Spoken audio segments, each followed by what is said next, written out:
This is Democracy Now!, democracynow.org. I'm Amy Goodman. The Trump administration's escalating threats against media outlets. In a post Sunday, President Trump said news organizations should face treason charges for disseminating false information. FCC Chair Brendan Carr has also threatened to revoke broadcasters' licenses over their coverage of the U.S.-Israeli war in Iran. Carr wrote online, quote, broadcasters that are running hoaxes and news distortions, also known as the fake news, have a chance now to correct course before their license renewals come up, unquote. Democratic Senator Chris Murphy of Connecticut blasted Carr, saying, this is the federal government telling news stations to provide favorable coverage of the war or their licenses will be pulled.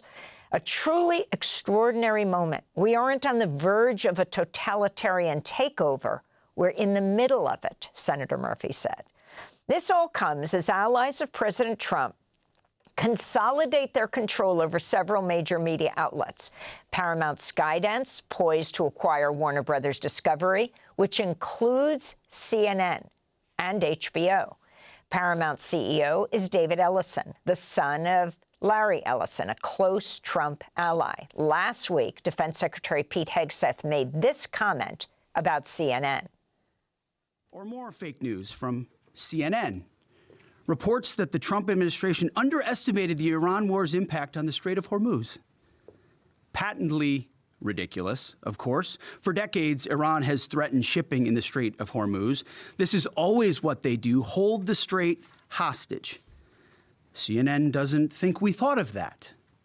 It's a fundamentally unserious report. The sooner David Ellison takes over that network, the better. At the Oscars Sunday, late-night host Jimmy Kimmel made this remark about CBS, which is now owned by Paramount. We hear a lot about courage at shows like this, but telling a story that could get you killed for telling it is real courage. As you know, there are some countries whose leaders don't support free speech. I'm not at liberty to say which. Let's just leave it at North Korea and CBS. We're joined now by Craig Aaron, co-CEO of Free Press and Free Press Action, not to be confused with Barry Weiss's The Free Press, which is now owned by Paramount, and she's head of CBS News. His news article is headlined, Warmongers Come for the Media.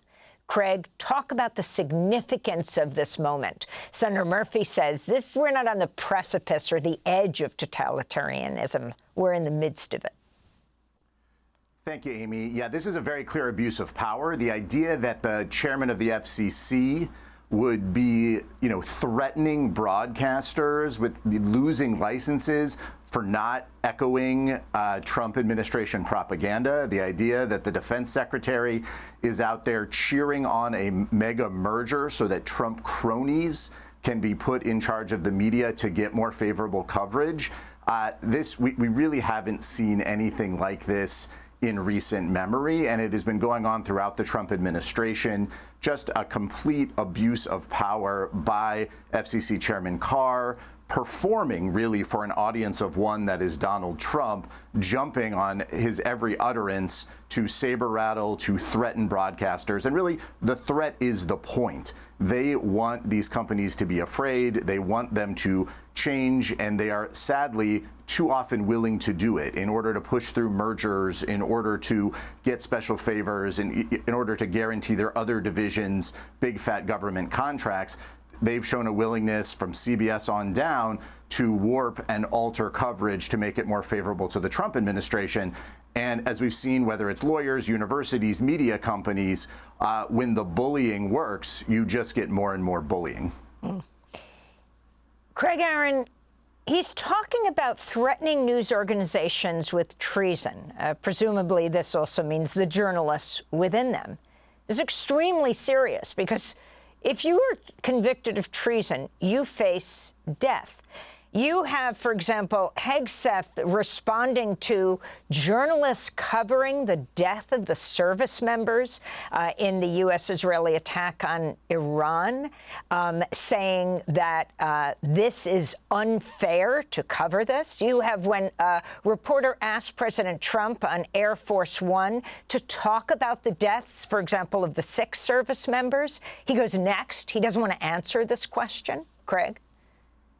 Yeah, this is really unbelievable. You're talking about basic coverage of the most important and serious issues. And you have an administration that wants to hide and warp coverage of their own incompetence, of their own failings, of their own crimes, like these that you covered earlier in the program, and the deaths of hundreds of school children.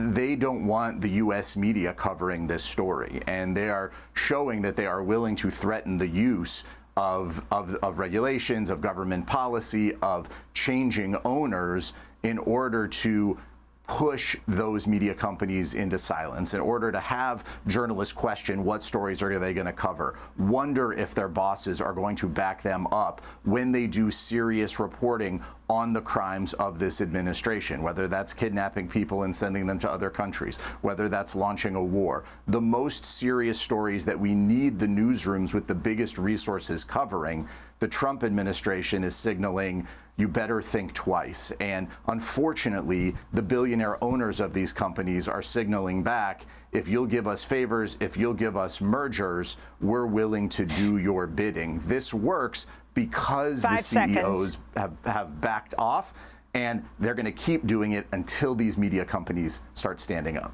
Craig Aaron, co-CEO of Free Press and Free Press Action. We'll link to your new article, Warmongers Come for the Media. We'll be live streaming our 30th anniversary event at democracynow.org next Monday. I'm Amy Goodman. Thanks for joining us. Thanks for watching Democracy Now! On YouTube. Subscribe to the channel and turn on notifications to make sure you never miss a video. And for more of our audience-supported journalism, go to democracynow.org, where you can download our news app, sign up for our newsletter, subscribe to the daily podcast, and so much more.